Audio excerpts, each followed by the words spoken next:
Hello guys, welcome to Tutorialspoint. Now we are starting a lecture series for Selenium.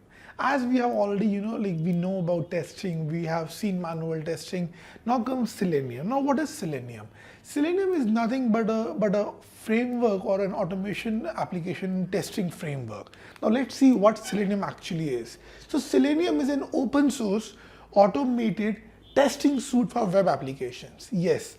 So what to be very precise, Selenium is a framework that is written for automation for testing of web applications.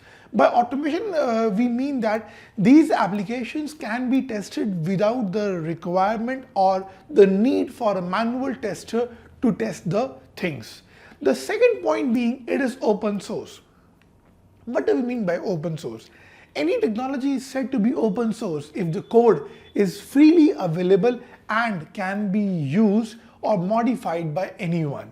That also means Selenium is free to use, unlike its counterparts.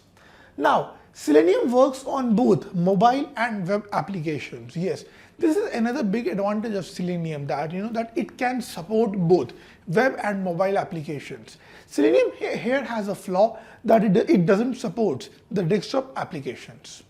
Now, Selenium also has a record and playback feature. By record and playback, we simply mean that we can easily play or record a particular testing scenario and can play it.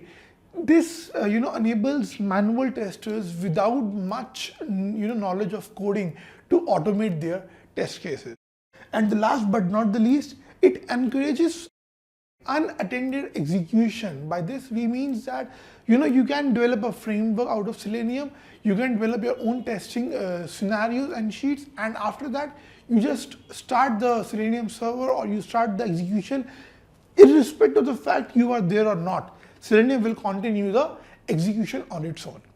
So that was all about Selenium. Now stay tuned as we bring up the history of Selenium or how actually Selenium got into picture.